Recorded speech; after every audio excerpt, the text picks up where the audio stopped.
we're back in the ambulance. Six-wheel drive ambulance. If you don't know what this video is about or why I'm referring to a six-wheel drive ambulance, have a look at a couple of my more recent videos just prior to this one. They'll tell you all about it. But we're in the ex-military Perentie ambulance, six-wheel drive job, as I just mentioned. It's a bit lived in. We're in the process of doing it up to be a camper at the moment. And a few things arrived, namely 200 chip on board LED festoon globes, 24 volt ones to fit all the fittings that are up here. I have ordered some quality ones from Sydney, but the ones from China beat them here, so we'll try them first. And these are unregulated. I think there's 12 chip on board LEDs in a series string on these, so I don't know, they're supposed to be 12/24 volts, but unless they're 1 volt forward bias, I don't think they're going to work on 12 volts. I also got delivered some H1 LED globes. These will fit the scan lights outside, but it's currently raining, so we won't be doing them this exact second. So anyway, what we need to do here is pull off some of these fittings and see how they go. I already have my little LED attempt at replacing one of the blackout lights. So yeah, we'll just pick a fitting and start. I'm going to try and find my little electric screwdriver first, and then we'll go from there. Anyway, let's get cracking with the lights. Alright, so I'm going to have to use a manual screwdriver. Electric screwdriver's MIA, and because it's a fiberglass cabin, my magnetic mount for the GoPro is not really useful, so we're just going to have a crack at laying this on top of the esky in the middle. We'll see how we go. Alright, these are non-retaining screws, they fall out. Alright, now is it? Yes, that is. Okay. I had to check that I turned the 24 volt on.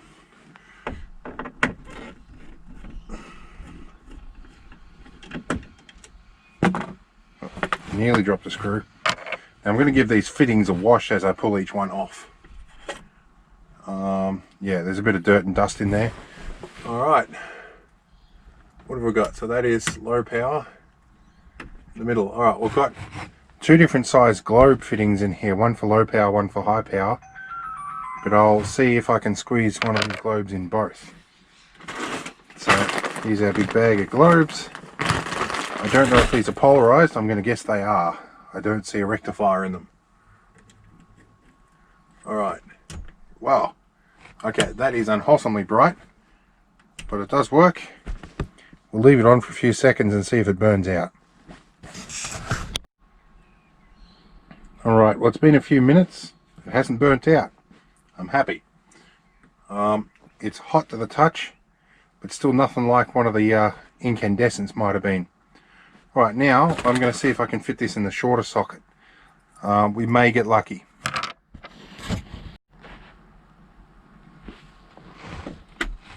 Alright, spin you around a bit. Now,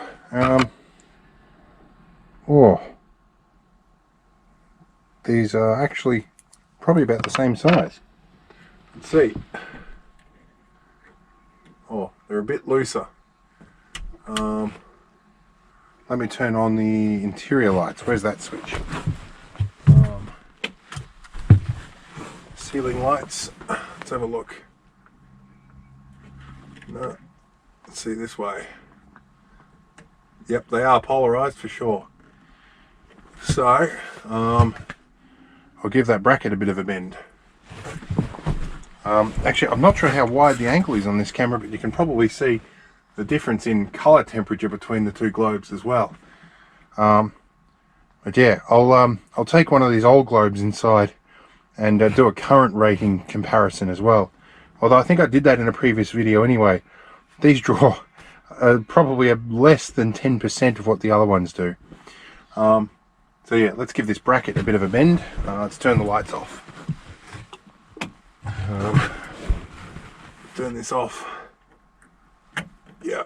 Whoa, ow, ow, ow, hot, hot. Well, they do get hot. I'll say that much.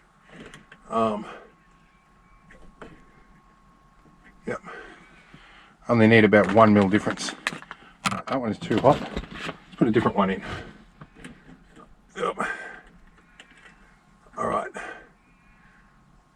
I'm going to swing these out to the side slightly so they fit. Let's see if I've got the polarity right. Nope, I do not. So yeah, I was right, no rectifier. So they are polarized. That's okay, it just means I need to check them. Alright, that's good. Let's have a look with the diffuser on. I think that'll be alright with the diffuser on. Oh, we can turn both of them on for double the intensity. Alright, that's very good. They look actually kind of clean white too. Alright, I've got some work ahead of me to do the rest of these. See you in however long it takes. Alright, so we're going to turn our blackout lights on, that one, and we'll have a look here. This is a standard incandescent. This is the LED globe that I made. That's probably comparative brightness. It's just all focused in one direction. I'm going to rip that guy out, and we're going to put one of these guys in. We'll see what happens. Oh, I'm going to have to bend this one before they fit. Yep.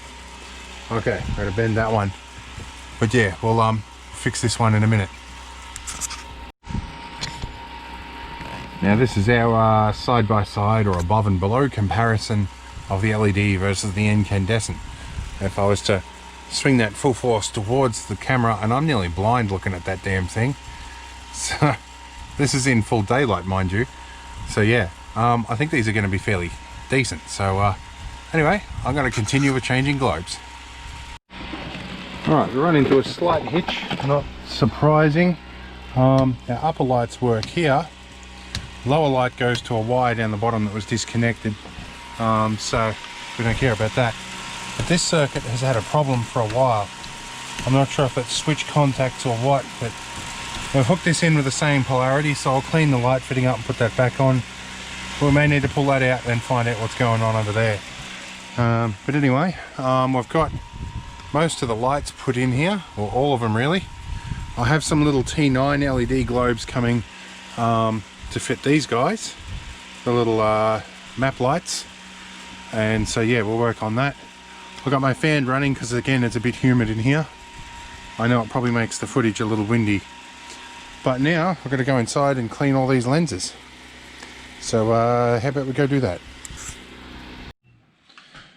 Alright, so we're going to set ourselves up with a bit of warm water and a little bit of dishwashing detergent.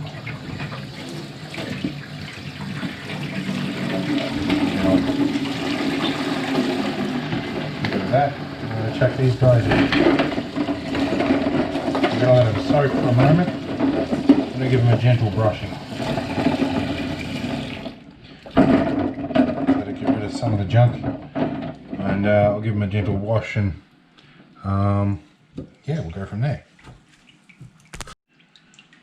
Alright, I found myself a matter of fact cloth that we can sacrifice. Give it just a gentle scrub and a bit of a clean in the ridges, and then we will rinse with warm water, sit in the rack to dry, and we'll do the rest.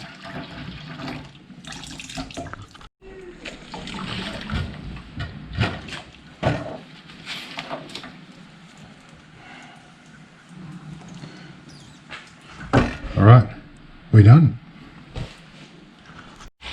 Alright, now we're going to do the loading lights.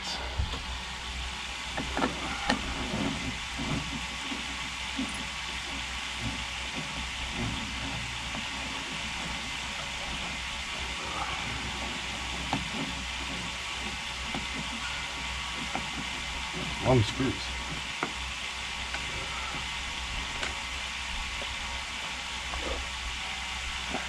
That one. And this one. Oh, I'm getting wet under here.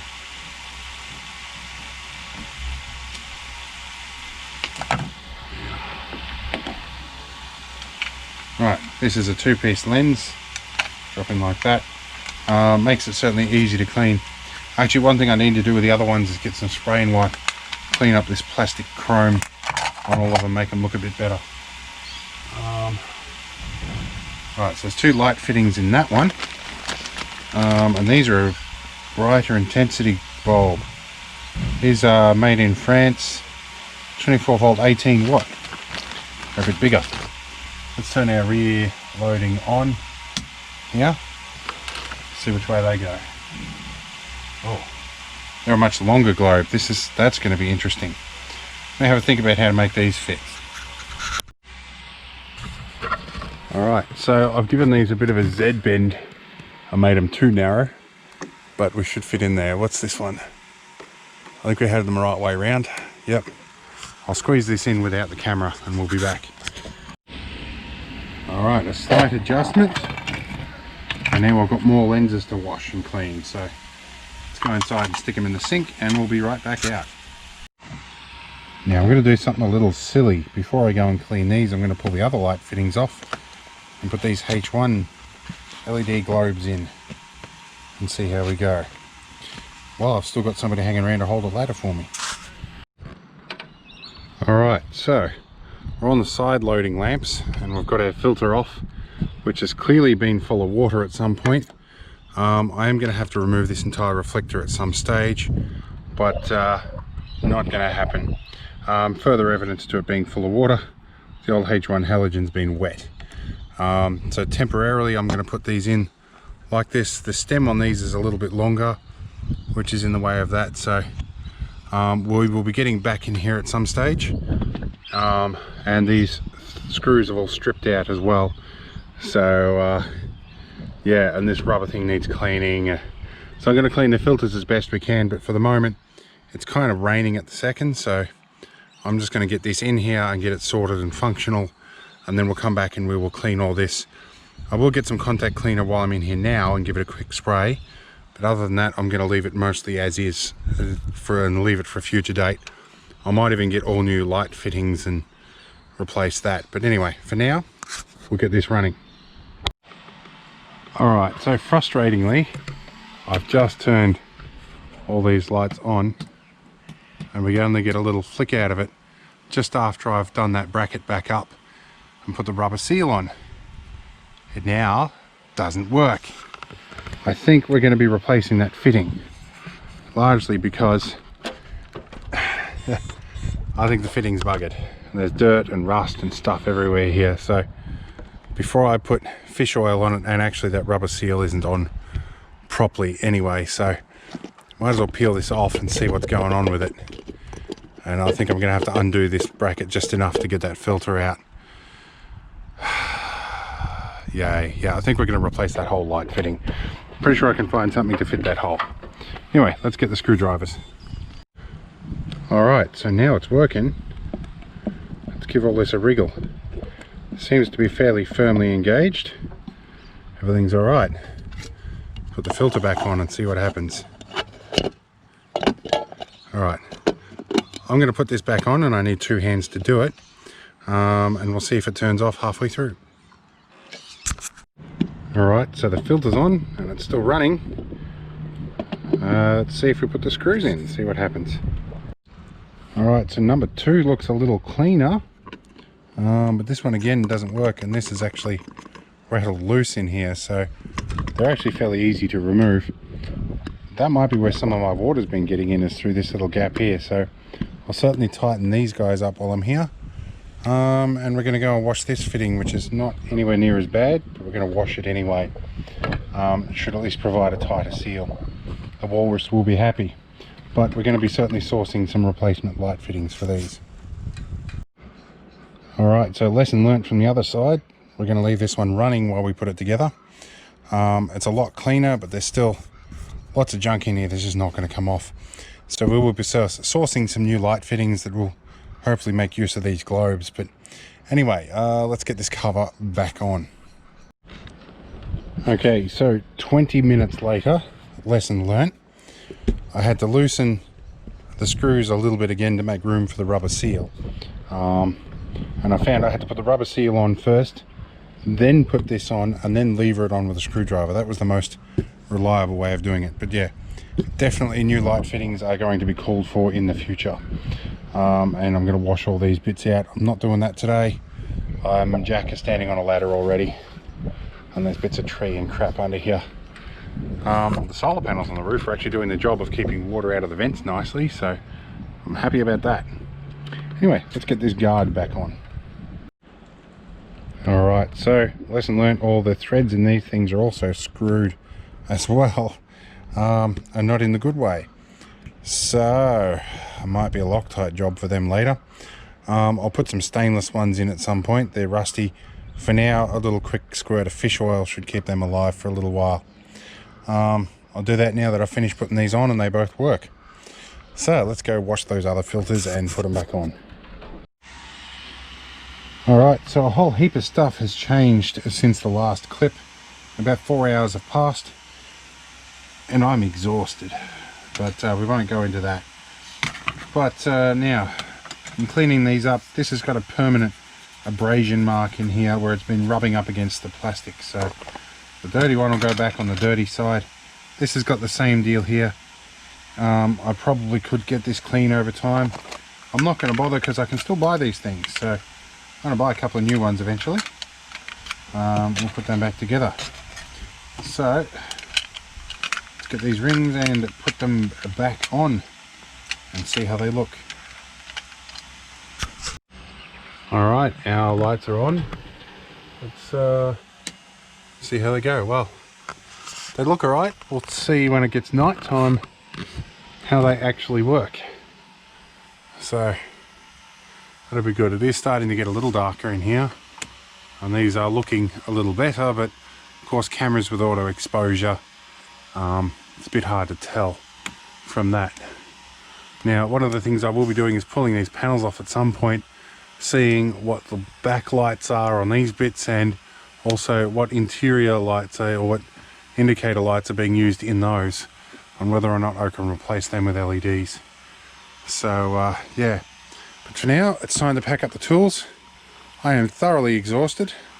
I'm going to chuck this together as a video, put it on YouTube, and yeah, at some point in the near future there will be more videos. I'm probably going to see if these will run off 12 volts. If they will, I might stick some in the front, or I might find some 12 volt versions to replace everything on the front of the vehicle.